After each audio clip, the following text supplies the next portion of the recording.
മുതഅല്ലിമീങ്ങളെ, മുഅല്ലിം സുഹൃത്തുക്കളെ, യുവാക്കളെ, ഉമ്മമാരെ, 5 നേരം കൃത്യമായി നിസ്കരിക്കുന്നതിന്റെ പുറമെ സുന്നത്തുകൾ ജീവിതത്തിൽ എടുക്കാൻ നോക്കൂ, കുടുംബബന്ധം ചേർക്കാൻ നോക്കൂ, അയൽവാസികൾക്ക് നന്മ ചെയ്യാൻ നോക്കൂ, പ്രായമുള്ളവരെ ബഹുമാനിക്കാൻ നോക്കൂ, കുട്ടികളോട് കാരുണ്യം കാണിക്കാൻ നോക്കൂ, ഭാര്യമാരെ സ്നേഹിച്ച് അവർക്ക് സ്നേഹം പങ്കിടാൻ നോക്കൂ, ഭാര്യയെ പീഡിപ്പിക്കല്ല, ഭാര്യയെ ചീത്ത പറയല്ല, ഭാര്യയുടെ ബാപ്പാനെയും ഉമ്മാനെയും പറയല്ല, ഭാര്യയുടെ പൊന്നെങ്ങനെയെങ്കിലും കൊണ്ടുപോയി പണയം വെച്ച് കാശാക്കി കാശ് ദൂർത്തടിച്ച് തീർക്കല്ല, ഭാര്യയെ ദ്രോഹിക്കല്ല, ഭാര്യയെ വിഷമിപ്പിക്കല്ല. ഖൈറുക്കും ഖൈറുക്കും ലിഅഹ്ലി, നിങ്ങളെ കൂട്ടത്തിൽ ഏറ്റവും നല്ലവര് ഫാമിലിക്ക് നല്ലവരാണെന്ന് മുഹമ്മദുർ റസൂലുള്ളാഹി സ്വല്ലല്ലാഹു അലൈഹി വസല്ലം തങ്ങളുടെ നിർദ്ദേശമാണ്. ഓ ചെറുപ്പക്കാരെ, സ്വന്തം ബാപ്പയും ഉമ്മയും അവഗണിക്കല്ല. ബാപ്പ ഉമ്മ വലിയ സംഭവമാണ്. അവരല്ലേ നമ്മുടെ മനം പേറിയത്, അവരല്ലേ നമ്മുടെ കവം നീക്കി തന്നത്, അവരല്ലേ നമ്മളെ കുളിപ്പിച്ചത്, അവരല്ലേ പോറ്റി വളർത്തിയത്, അവരല്ലേ ഭക്ഷണം വാരി തന്നത്, അവരല്ലേ നമുക്ക് വേണ്ടി ഉറക്കമൊഴിച്ചത്, അവരല്ലേ നമ്മളെ വളർത്തി സ്ഥാനത്തെത്തിച്ചത്, അവരല്ലേ നമുക്ക് ഭാഷ പഠിപ്പിച്ചത്. അവരോട് എത്രയാ കടപ്പാട് പറഞ്ഞു തീർക്കാൻ കഴിയോ? ബാപ്പ ഉമ്മയെ പരിഗണിക്കേണ്ടതുപോലെ പരിഗണിച്ച് ജീവിക്കൂ യുവാക്കളെ, അവർക്ക് വേണ്ടി പ്രാർത്ഥിക്കൂ ഉമ്മമാരെ. അതേപോലെ എന്റെ ഉമ്മമാരെ, നിങ്ങളെ പ്രിയപ്പെട്ട ആൺമക്കളിലെ ആ ആൺമക്കളോട് നിങ്ങൾക്ക് വലിയ സ്നേഹമല്ലേ? ആ സ്നേഹം നിങ്ങളവരെ ഭാര്യമാരോട് പ്രകടിപ്പിക്കൂ. സ്വന്തം മകനോട് വലിയ സ്നേഹമാണ്, മകന്റെ ഭാര്യയോട് വലിയ വെറുപ്പാണ്.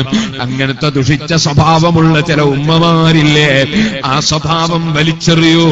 നിങ്ങൾക്ക് നിങ്ങളെ സ്വന്തം മക്കളുടെ സ്നേഹം കിട്ടണമെങ്കിൽ അവരുടെ ഭാര്യമാരോട് നിങ്ങൾ സ്നേഹം കാണിക്കണം.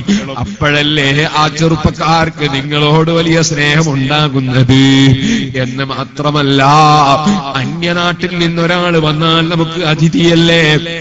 ഞാനിവിടെ നിങ്ങളെ നാട്ടിൽ വന്നു, നിങ്ങളെ നാട്ടുകാർ തമ്മിലുള്ളതിനേക്കാൾ എന്നോട് നിങ്ങൾ സ്നേഹവും ബഹുമാനവും കാണിക്കൂലേ? കാരണം ഞാൻ നിങ്ങളെ അതിഥിയാണ്.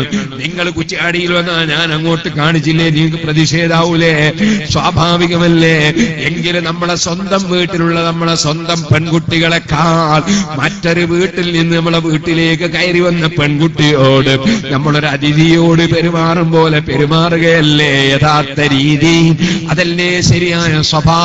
അതിന് പകരം മകന്റെ ഭാര്യയോട് എന്തെങ്കിലും ഒന്ന് വേണ്ടാത്തത് ചെയ്തിട്ട് അടങ്ങൂ എന്ന നിലയ്ക്ക് ദുഷിച്ച ചിന്തയുള്ള ഉമ്മമാരാകരുത്. നമ്മൾ അല്ലാഹുവിങ്കിൽ ചോദ്യം ചെയ്യപ്പെടുമെന്ന ബോധം ഉമ്മമാർക്കുണ്ടാകണം. സുബ്ഹാനല്ലാഹ്, ഭാര്യയ്ക്ക് വരുമ്പോഴേക്ക് ഉമ്മാനെ വലിച്ചെറിയുന്ന മക്കളാകരുത്. ഉമ്മ അത് വല്ലാത്ത വിഷയമാണ്. അതേ അൽ ജന്നത്തു തഹ്ത ഖദാമിൽ ഉമ്മഹാത്, ഉമ്മമാരുടെ കാലിന്റെ ചുവടയാണ് സ്വർഗം എന്നല്ലേ നബിവചനം. അത് ഓർമ്മയില് വേണേ ചെറുപ്പക്കാരെ. ഓ പെൺകുട്ടികളെ, നിങ്ങളുടെ വീട്ടിൽ നിങ്ങളെ ബാപ്പ ഉണ്ടെങ്കിൽ, നിങ്ങളെ ഉമ്മയുണ്ടെങ്കിൽ നിങ്ങൾ അവർക്ക് വേണ്ട പരിചരണം നടത്തി കൊടുക്കൂലേ? പ്രായമുള്ള ബാപ്പ ഉമ്മക്ക് നിങ്ങൾ സ്വന്തം ഭർത്താക്കന്മാരെ സ്നേഹിക്കുന്നുവെങ്കിൽ ആ ഭർത്താവ് സൗദിയിലോ ഖത്തറിലോ ദുബായിലോ പോയി നിങ്ങൾക്ക് വേണ്ടി അധ്വാനിക്കുകയല്ലേ? നിങ്ങൾക്ക് വസ്ത്രവും ഭക്ഷണവും നിങ്ങളെ മക്കളെയും പോറ്റാനല്ലേ? ആ ഭർത്താവിന്റെ മനസ്സിന് സമാധാനവും സന്തോഷവും കിട്ടലെപ്പോഴാണ്? നിങ്ങൾ ഭർത്താവിന്റെ ഉമ്മാക്ക് വേണ്ട പരിചരണം ചെയ്തു കൊടുക്കുമ്പോ, നിങ്ങൾ ഭർത്താവിന്റെ ബാപ്പയ്ക്ക് വെള്ളം ചൂടാക്കി കൊടുക്കുമ്പോ, ഭർത്താവിന്റെ ബാപ്പയ്ക്ക് അത് അവർ പറയുന്ന സമയത്ത് ചായയും കാപ്പിയും എത്തിക്കുമ്പോ ഭർത്താവിന് നിങ്ങളോടുണ്ടാകുന്ന സ്നേഹം എത്രയാണ്? എന്റെ പ്രതിനിധിയായി എന്റെ ഭാര്യ എന്റെ ബാപ്പയെ നോക്കുന്നു, എന്റെ ഉമ്മയെ നോക്കുന്നു. എന്റെ കടപ്പാട് എനിക്ക് വീട്ടാൻ കഴിയാത്ത ഞാൻ നാട്ടിലില്ലാത്തതുകൊണ്ട് അതിനെന്നെ സഹായിക്കുന്ന ഒരു പെൺകുട്ടിയെ കിട്ടിയല്ലോ. എന്തായിരിക്കും ആ ഭർത്താവിന്റെ സന്തോഷം? ആ ഭർത്താവിന്റെ പൊരുത്തം വാങ്ങി നിങ്ങൾ ഭരിക്കുമ്പോ അല്ലാഹുവിന്റെ ഹബീബ് സല്ലല്ലാഹു അലൈഹി വസല്ലം പറഞ്ഞില്ലേ, മൽ മാത വസൗജുഹാ അൻഹാ റാദ് ദഖലത്തിൽ ജന്ന. ഭർത്താവിന്റെ പൊരുത്തം വാങ്ങി മരിക്കുന്ന പെണ്ണ് സ്വർഗത്തിൽ കടന്നു.